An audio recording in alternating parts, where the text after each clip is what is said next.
যাদেরকে 500 টাকার জায়গায় 1000 টাকা দিলে ওয়াজের বা মোনাজাতের ভাষা পরিবর্তন হয়ে যায়, এদের কথার কোনো উত্তর আমি দিতে চাই না। এদেরকে আমার এত বেশি করুণা হয়। বড় বড় মৌলানা সাহেবরা ইউনুস সুৎখোর, এর চেয়ে মহাপাপী আর কেউ নাই।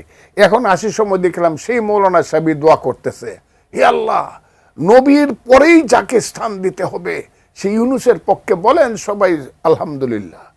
এদের কথার এই 500 টাকা 1000 টাকা যারা মানুষের ঘরে খায়া লিল্লা খায়া যারা বড় হইয়া বড় বড় কথা বলে, এদের কথা এদের কোনো সেন্স কাজ করে বলে আমি মনে করি না।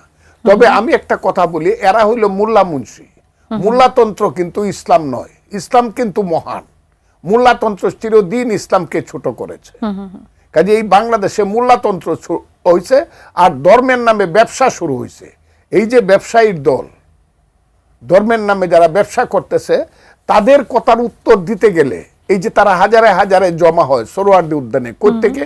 প্রতি শুক্রবার পাইছে আল্লাহর মহান দিন, শুক্রবারের জুম্মার নামাজ পড়েই হাজারে হাজারে ওই মাদ্রাসার ছাত্র পাইছে, গরিব মানুষের সন্তানেরা।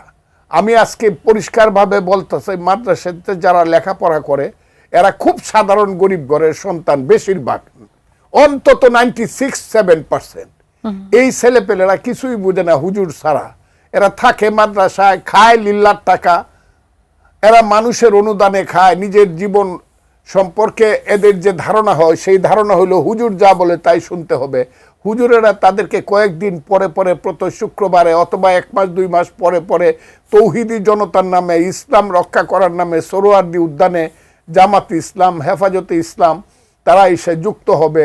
নারী নীতি করা যাবে না, নারী নীতি যারা লেখছে করছে এই নারীরা। আমি তো মনে করি এখন যদি বেগম রুকেয়া থাকতো, আজকের মোল্লা মুন্সিরা তাকে ব্যত্রাঘাত করতো অথবা তসলিমা নাসরিনের মতো দেশ ছাড়া করতো বেগম রুকেয়ারে। এই কারণে আমি সবসময় বলি, কি করলাম গাজীর গীত গায়া, 5 টাকা কামাই করলাম 1.5 টাকা খায়া।